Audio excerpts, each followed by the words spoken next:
results coming out. I mean, there's a lot of debates that have been happening to say that, okay, I think we're live streaming, but a lot of debates that have been happening in terms of people not having access to information and like, do I really need to get a matric? Once I have my matric, what are my options that are available there for me? If I don't get a matric, is it the end of the world for me? So, that's the type of information that you make available onto your websites and so forth. So just from time to time, just as long as we make sure that it's still relevant to what is currently happening within the education space right now and the tech space, please, Bilal. Yeah, absolutely. Okay. So that'll be the core of it. Okay, Asli, if you don't have any questions, we'll just wait it out. I'm just going to switch off my camera for the time being, and we'll start at 11 sharp. No problem.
So Indila, are you ready?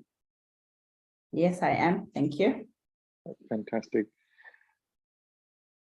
Okay, good morning, everyone, and thanks for taking the time to watch this webinar. And as you guys know, I always aim to bring you some of the most inspiring people and some of the most interesting people who have achieved a lot, so that you can take inspiration from them and apply that into your life. I read something very interesting this week, and it was that the person was saying that don't feel envious about other people, right?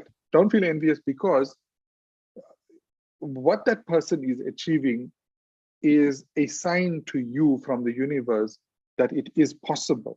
If it was possible for them, then it's possible for you. And the reason you feel envious is because you know that you deserve that as well. You know that you can achieve that. And that made a lot of sense to me, because when you look at our positions in life where we are, there's usually there are people who we are envious of, and there are people who are not envious of. Take me, for example, right? I've always been a computer nerd ever since I was a little kid. From 9 or 10 years old, I was coding, and that's all I wanted to do.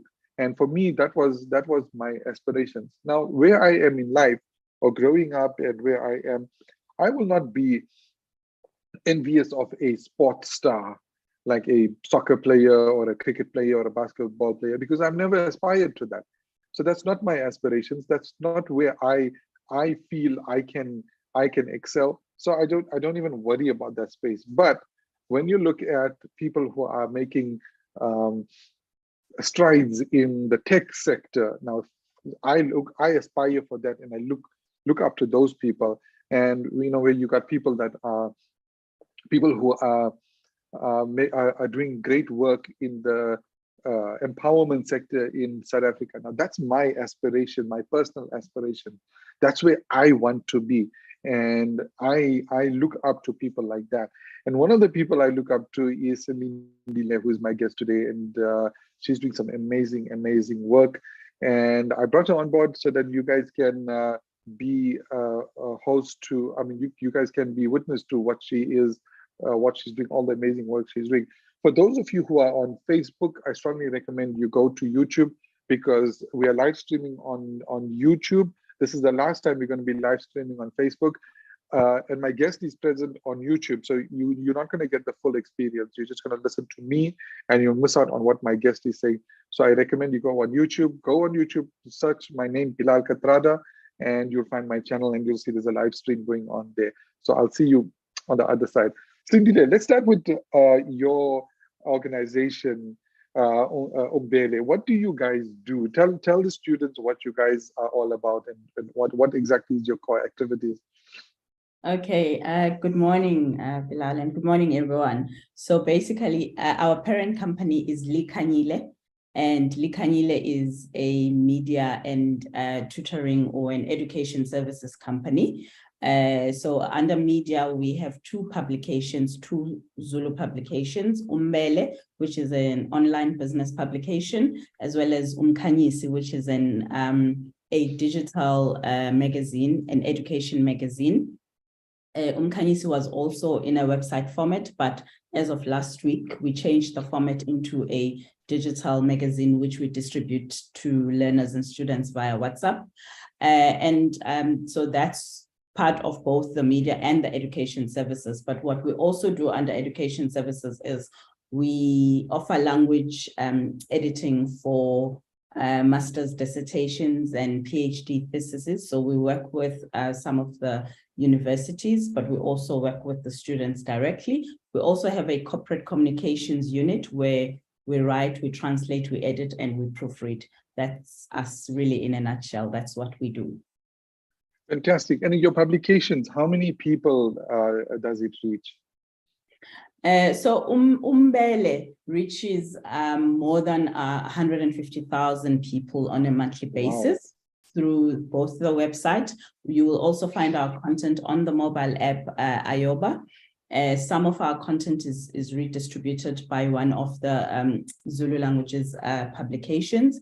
And Umkhanyisi, because we've just changed the format, so we are in the process of collating the database to see how many students we are going to reach, or how many students we actually reached last week. because we've just Wow, changed the format from Khanyis, yes. fantastic, fantastic. I mean, that's quite a reach, 150,000 people. What's your vision going forward? How many would you like to ideally reach over the next 4 to 5 years?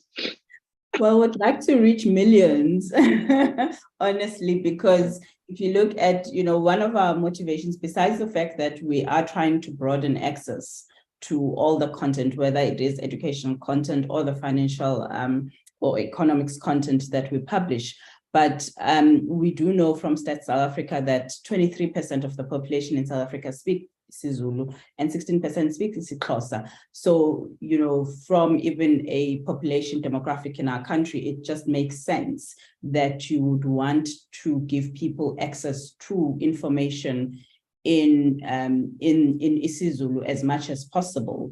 And we know, of course, when it comes especially to information concerning economics and business, that information has really been a preserve of the few because of the language barrier. A lot of the content is either in English or in Afrikaans, so we are trying to, and hopefully by doing that, we will also assist in bridging the inequality gap, because part of, the problem is the fact that people do not have access.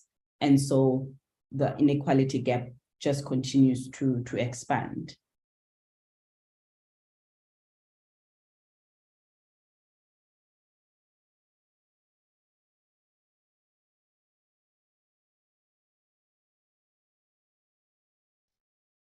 It's weird. It just went dead on my. Yes. Slindile, are you with me? Yes. Sorry, Yes. something went wrong with my internet, and I got bounced out. It's weird because I've got my laptop and my phone both connected to the same Wi-Fi, but my laptop got kicked out, but not my phone. That's just weird. Yeah. Okay, so sorry. Yeah, you were saying that the last thing I caught was that you were saying that you about the language distribution, the number of people that speak isiZulu versus Xhosa, and then I lost you there. Apologies for that. Oh, okay. No, I was saying that, Stats SA tells us that 23% of the population speaks isiZulu and 16% isiXhosa. So it just makes sense that you will want to give as many people as possible access to information in these languages, and of course, as a country, South Africa has the largest inequality gap, and part of the problem is the fact that people do not have access, and hopefully by then bringing information in their mother tongue, will help to also reduce that inequality gap, because I believe that as people get access to information, which in essence is resources, then they're able to improve their lives and hopefully, reduce, as I say, ultimately the inequality gap. Fantastic. So I honestly I support you fully, and I wish you reach those millions of people over the next few years. But tell us, what do your publications aim to achieve? I know you are imparting valuable educational content in the main languages. But what's the bigger picture here? What are you trying to achieve by imparting this knowledge? Okay, so when it comes to Mbele specifically, honestly, the bigger vision is also giving emerging entrepreneurs and farmers exposure, because you also realize that even when you look at financial publications that we have, not many of them are profile driven. A lot of the content is issue based, where you talk about whether it is, Eskom troubles, whether it is inflation, but our content, we focus on the entrepreneur and their journey, or the farmer and their journey. And we also will look at it could be someone who, has a medium business that is probably on their way to being a decent corporate with all the systems in place, the corporate governance systems in place, or it could very well be someone who's still operating from their garage or from their bedroom. So we consider everyone, but we also know that part of the problem when it comes to, say, for example, farmers or even just SMMEs across sectors is access to market. And as our brand grows and as we reach more readers, when we write about you or when we profile you, it helps you get market, because also small businesses do not really have marketing budgets. I know that these days people talk about you can use social media, but even with that, you don't just post on Facebook and then you think that will bring customers to your door. There's an art to that, there's a skill to that. And sometimes, in fact, if not most of the time, small businesses do not even have a budget to bring on board a social media coordinator. So there are a lot of challenges that small businesses face. And we just try to help them solve this one bit, which is lack of exposure, and hopefully by extension, then they're able to access market. And we have had feedback from some of the people that we have featured that, it has helped, it has driven foot to the door. So that's the bigger vision behind Umbele. And of course, just broadly though, because we also write a lot about personal finance, to say to people, if you take medical aid, for example, it's complex. I think unless you are in the industry and regardless of your education background, it's just one industry which is complex. But we come to you and we write about medical insurance or just insurance generally, which is, a whole different animal altogether. Hopefully it helps you make better choices. Hopefully it helps you, make better money management choices. So that's the ultimate vision. And then when it comes to Umkhanyisi, really, even there, we are saying that more than anything, there are people who are excluded, as I've already mentioned, because of the language barrier, but we are also trying to include parents who are not that educated in their children's education journey, because we believe that if we bring to you, because what we do basically on Umkhanyisi, again, we do not necessarily write about, say, SGB's controversies around education and whatever else that generally is controversy around education. We write more about professionals and opportunities, graduate programs, how to access scholarship. That's the type of content that you will find on Umkhanyisi. But what we also do is we profile professionals. So if, say, we profile a chartered accountant who then takes you through the journey of what high school subjects they did, and what they studied at varsity, opportunities, how to prepare for a board exam, and by writing it in isiZulu, what we are also trying to say is we're trying to get your parent involved, and your parent may not have that much education, but if they are reading this in Zulu and you are saying to them that you are going to study to become a chartered accountant, somehow they get a sense of what it is that you're doing. And hopefully, they can also even assist you with, making the right choices. So as they understand more about what also type of personality this profession requires, because we've written it in a language that they can understand. And then perhaps they're able to even say to you, but, child, knowing the kind of person that you are, maybe this is not where you should go, or maybe this is where you should go. So it is also again to involve more, because it is one of, the criticisms that often comes to say that Black parents do not get involved in their children's education. And yes, there are perhaps those who don't get involved just because, they don't get involved. But there are those who do not get involved, one, because they're excluded because of the language, but also, as we know historically in our country, if I am still at a taxi rank until 7 p.m. because I'm waiting to get home, how do I help my child with homework who's at home from 2 p.m.? These are all the dynamics. Of course, we cannot solve every problem under the sun, but where we can contribute with the gifts that we have and with what we do, because we can only solve problems through the media.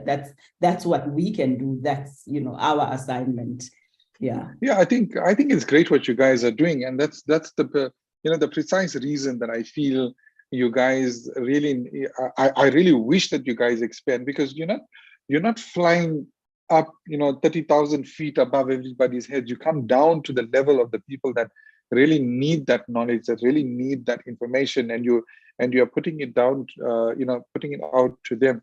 And that's where you and I share a vision that we are trying to solve a particular problem in South Africa, which is to give the South African youth some guidance. And that's why I find very exciting about what you do.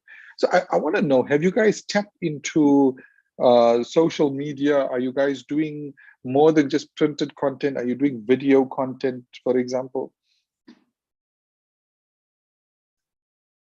I lost you, Slee. I think you are.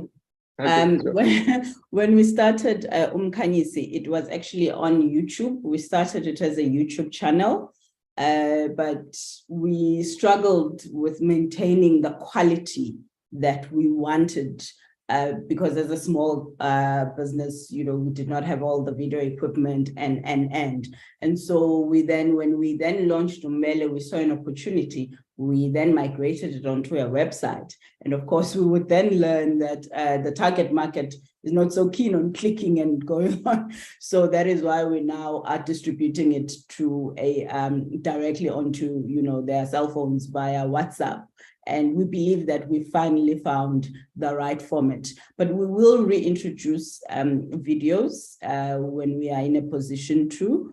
We probably are going to work with partners who are specialists in that area, because that's another thing as well. When you're a small business, you try to do everything because you're saying you're trying to also save on costs, but you are not really going to be able to do everything. Something gets compromised. And so we're trying to see how we can collaborate with, but we are definitely going to reintroduce a video. When it comes to Mbele, we do have a legal podcast. So basically every Tuesday, you get to listen to a High Court attorney who takes you through legal matters in your own language, for about 5 to 10 minutes. And what, a consultation with a High Court attorney would ordinarily cost you. So we go through things such as the different marriage regimes, how to structure a trust, why it matters, how it helps you, the importance of drawing up a will, and even in the different marriage setups, whether it's a polygamous marriage or, whatever the setup is. So we do that on Tuesdays, and it is one of our popular features. So we do have a podcast, but yeah, we are going to reintroduce video on Umkhanyisi soon. Lovely stuff. I think that will just, only add to the impact. It's phenomenal. So just for you guys who are on Facebook right now, you're only getting half of the experience here, because we've moved the webinar to YouTube, and my guest is present on YouTube right now. So you're probably only getting my questions, but you're not listening to her insightful answers.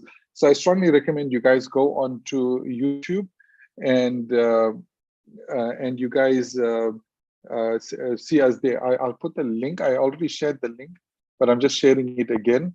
Just click on this link that you're seeing now in the comments and head off to YouTube to get the full experience. Slee, sorry for that, and back to you.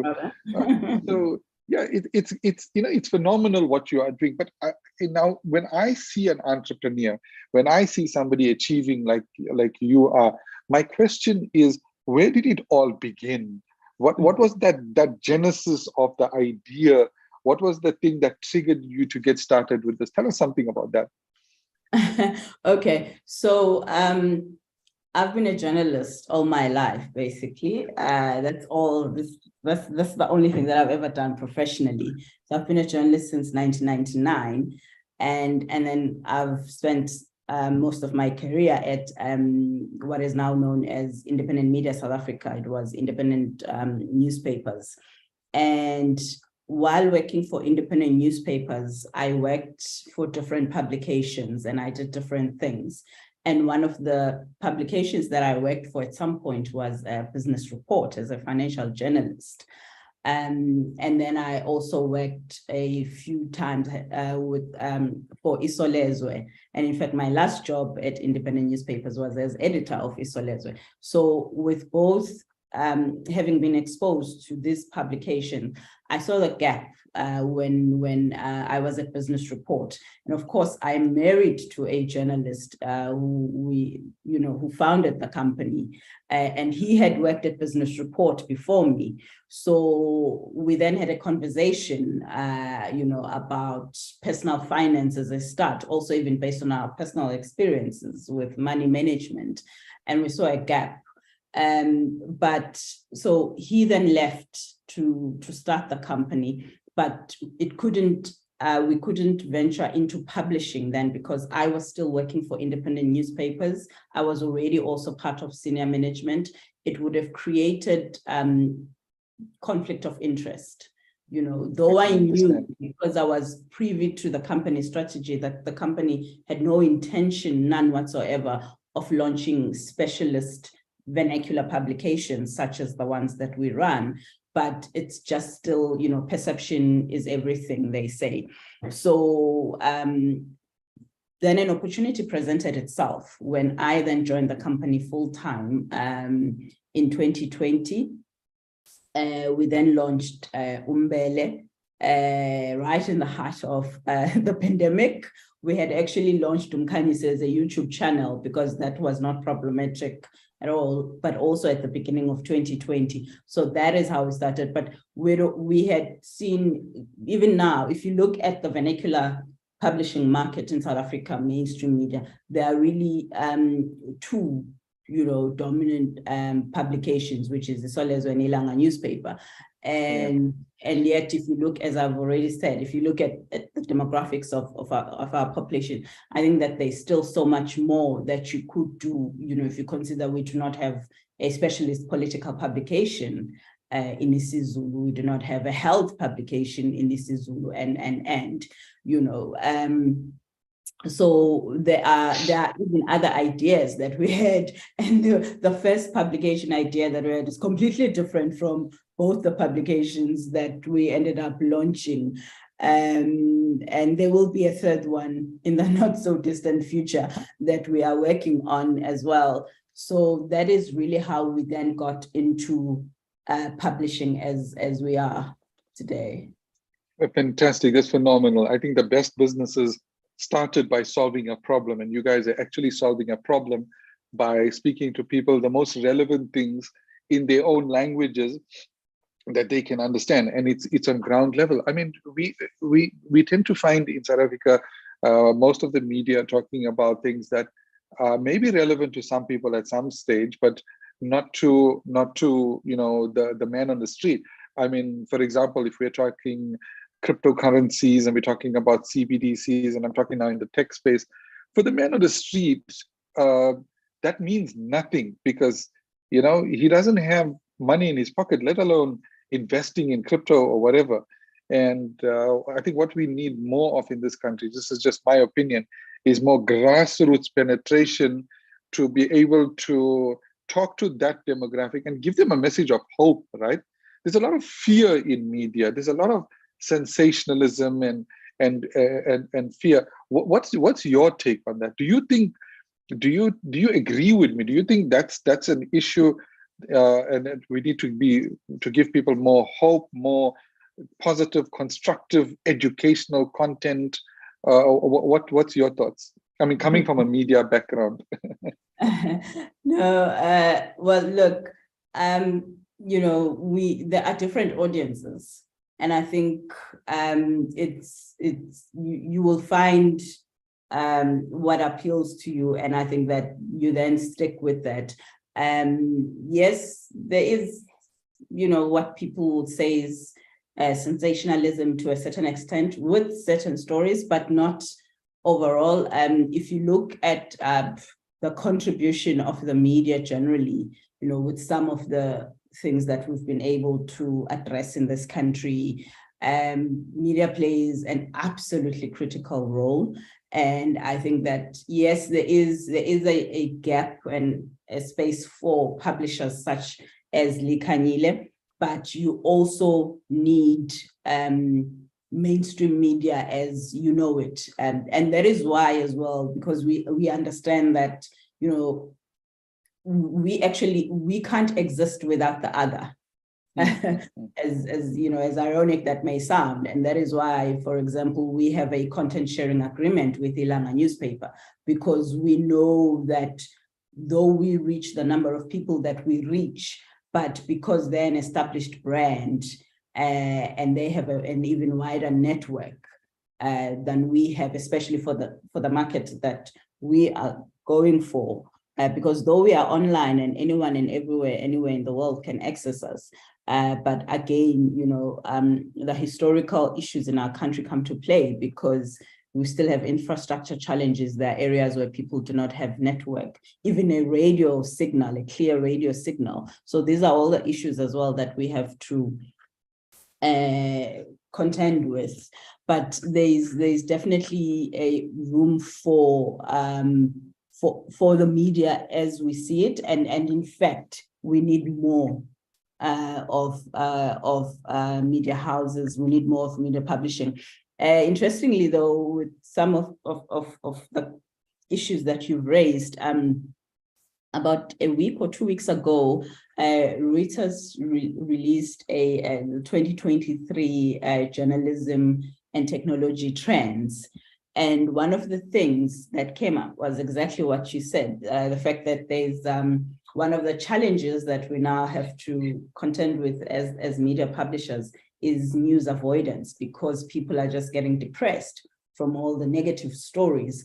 But all the publishers, or rather the majority of the publishers who were surveyed in that report, all said though they think that what they would rather do to try and counter that is to have more articles that explain you know, those negative articles, instead of just feeding people only the positive, because media has you know, has different roles, and one of those roles, and a critical one, is holding those in power accountable.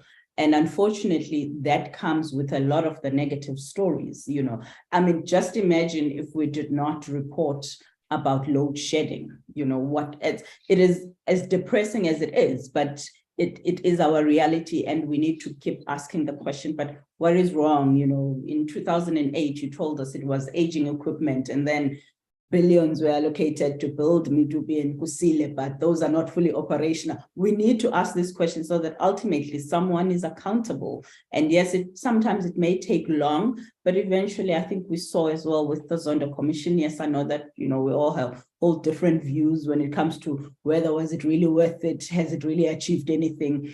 But I don't think that, you know, we can discount the importance of the role of the media and why we need to do we need to every now and then introspect? Do we sometimes get things wrong? Absolutely, you know. Yes. Yeah, absolutely. I mean, you know, I like what you're saying. It's such a balanced view on it, because you know, you kind of changed my mind on it. You know, there is place for that negative. I mean, we have to speak out about the negatives that are going on. And then that's obviously going to be balanced with the positives.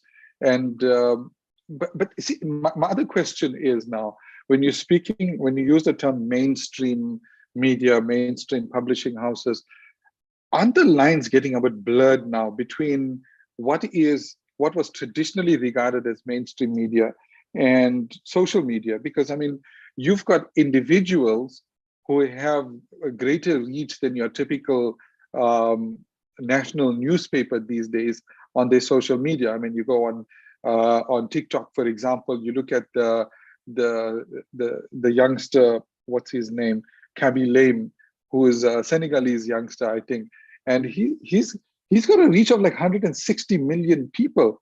And when you look at some of the American YouTubers like Mr. Beast, they go into tens of millions or much more than even Kaby Lame. How do you think this is going to impact the future? Because in that case, who exactly is mainstream, and who's dictating, who says you know, what people's opinions should be? What's your take on that, on the impact of this tech? Well, there's definitely impact when it comes to audiences, and we are even feeling it when it comes to advertisers, because unfortunately, because as the economy struggles, you know, when we say the economy is struggling, it's it's not in a vacuum. It is companies, it is businesses. And as businesses struggle, and whether it's owners or the people who are running the businesses on behalf of someone else, what they try to do, they make decisions to try and survive, to try and you know, stretch the rand or whatever it is. And one of the things, one of the decisions as people review how to best survive is unfortunately that they reduce marketing budgets. In some instances, you know, it is just gone completely. And so we see it when it comes to advertising, and then they go to where they believe the audience is. But I always say that you need to decide, is it journalism that you are seeking? Because when it comes to journalism, the rules are different as well. You know, in South Africa, for example, we are not allowed, the journalism code and the law doesn't allow us to publish the identities of divorcing parties, you know. But it's something that you would find that a social media user who is not necessarily a journalist, it's something that they would breach, and often with no consequences. But as a publication that subscribes to the Press Council, you know, you cannot get away with that. And these are all the things. So we verify information. As I mentioned earlier, yes, sometimes we do get things wrong, and we address that, whether by apologizing, depending on what it is that the aggrieved party is looking for. But the difference is that with journalism, you know, media houses, you will find verified information. You'll find that we stick to the rules, we respect the law, the dignity of the people that we write about. Whereas here, and I think what we've seen as well, of course, this is where disinformation and misinformation has come in. And we saw this, I think, during, you know, the pandemic, with all the conspiracy theories around whether it was vaccination or even the genesis of COVID-19. And in fact, a lot of the, you know, the scientists did say that it helped to have mainstream media. And that is where they also went eventually, as people got confused and they were not sure who to believe or what to believe. People remembered that, you know, mainstream publications or media houses, whether they be broadcasters or print publications or online only, these are people who do not just publish information and are not negligent. These are people who verify information. And I think that's where really, that's the critical difference. Yes, unfortunately, as mainstream media, we are feeling the pinch. We are feeling it as advertisers move to where the large audiences are. But, you know, we represent something completely different. Mm-hmm. And I don't think that that's a brand that we must compromise.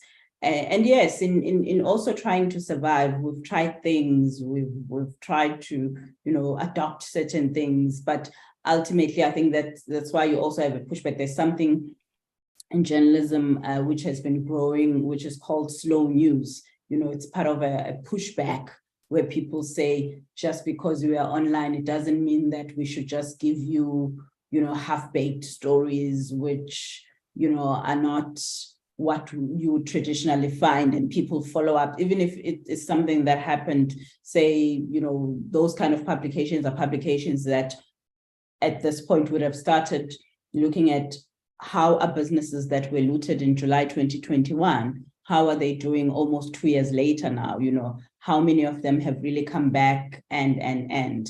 So, yeah, you just need to decide what it is that you're looking for. And yes, journalism represents something completely different. It makes so much sense, because I mean, as much as you have blogs, you know, where people are writing these stories, there's always going to be a place for books. It's not like one or the other. It depends on what you are looking for. So I guess with social media and influencers out there, there's always going to be a place for media. And I that role might have shifted, but there's still a role for mainstream media to play. Okay, so I just put out a call to see if there's any questions. Guys on YouTube, guys on Facebook, if you have any questions, please fire away. We're about to conclude this episode, and I'm about to ask Slee my last question. So if you have any questions, just fire away. Slee, one last question. What are some of the biggest challenges you faced, and how did you overcome those in getting to where you are today? I think while still working, at some point, okay, so when I started as a journal reporter, and then before I became a financial journalist, I was a soccer writer. So, some of the challenges there were, some of the sexist behavior, but fortunately it didn't come from the majority of the people, so that helped. And it helped that I had mentors who, were able to guide me and also who protected me. But unfortunately, with some of the things, they couldn't shield me. And I would say really most of the challenges have been now as an entrepreneur, as a small entity. It is trying to reach, a larger audience. It is trying to establish a brand in a market where there are established brands. And as an online only, Zulu publication, one of the biggest challenges is the fact that we compete in a space where people are able to engage with a brand with the hard copies. And you will not obviously find Umbele or Umkhanyisi, as a hard copy. So that is one of the challenges. But as we collaborate, and of course having, participating in engagements such as this one help. And I would say really just your usual problems that startups face, which, well, there's cash flow management, not having enough resources. Those are really, but what we try and do, we're always mindful, we get sometimes one of the feedback that we get, because Umbele is our flagship publication. We publish it Monday to Friday. And, so someone who may enjoy the content, and then they will say, but why don't you guys add politics, or why don't you just become they often say a fully fledged publication where you also have sports and politics and, news. And we say, but it will then defeat the purpose. Because one, we will lose the differentiator, because we always also are mindful that language shouldn't be our only differentiator, if you ask us what it is that makes us unique in the market. So it is also just, while you appreciate that it's positive feedback because someone is enjoying your content, but you're always mindful of the fact that you can't be everything to everyone, and you must also know your limits. And also know, I think it's the one critical thing that has helped is embracing change. As I mentioned with Umkhanyisi, the fact that we are now on our third format, understanding that something is working, or if it is not working, just change it before you lose too much time and you lose too much money. They say, if you're going to fail fast. Of course, sometimes you get it wrong. Maybe you give up on something too quickly, but that's, those are the things that we try and do to mitigate. Yeah, I love some of the things you are saying. They apply to my business as well, because to such a large extent, the challenges of one business and another are similar. Where you spoke about the digital media versus print media and people not having access to data and things. When we started off IT Varsity online, I think about, we attempted to go online, I think around about 2015, about 7 years ago. And the market was not ready for it, but we continued and we persisted. And now that data is much cheaper and more accessible, and people, have access to devices, we are starting to see this whole concept starting to bloom now, it's starting to blossom. Yeah. So I would say, hang in there. The market is not ready for you yet, not quite ready, but it's gonna click just like that. Then with regard to what people are suggesting, and people are good at heart, but you know what, sometimes you just have to make the decisions. Otherwise, it reminds me of the story of the farmer who went with his son to sell the mule in the market. And so the farmer said to the son, you know, sit on the mule, I will pull. And then somebody commented that, look at this boy, how arrogant he is. He's making his poor father walk and he's sitting. And then they said, okay, let's swap it around. And then somebody else commented something, and they said, okay, let's both of us sit on it. And somebody else. So you're never going to make people happy, I think. And this is my advice always to all startups: stick to your guns, and you know, tweak your model. You know what you are trying to achieve. You don't want to be everything to everybody. Obviously, you don't want to be a new Ilanga newspaper or a new Salez, where you are unique in that sense. And I think what you guys are doing is brilliant. I think it's the most beautiful thing. And I think it's going to gain traction. It's just a matter of, you know, getting out there, and it's a factor of time as well, because there's definite value. Slee, I don't see any questions. Okay, there is a question. So Lorenzo Stevens says, since there are some things that mainstream media can't say, do you suggest finding out that information from social media? That's a very good question. So, you know, based on the constraints there are on mainstream media, what would you recommend? I mean, what would your approach be as far as getting that information on social media? But, you know, also keeping in mind the fact that there is a lot of misinformation there as well. I would rather recommend that, depending on what it is, say, I don't know, say you're looking for some information around health. For example, I'll go back to the COVID-19 example. If for whatever reason you think that it is something that is not covered in mainstream media, then I would suggest that you rather go to places such as the Department of Health's website, such as the World Health Organization's websites, you know, your CAPRISA's, just credible organizations' websites, rather. Yeah, not unless maybe someone that, say, if we stick with my example, say you know that this particular person is a medical doctor, for example, or this particular is a health professional, you know, whatever, you know, the health profession may be. But yeah, try as much as possible to find credible sources. Absolutely, and I think it comes back to the consumers themselves, because they need to be a lot more discerning about where they're getting the information from.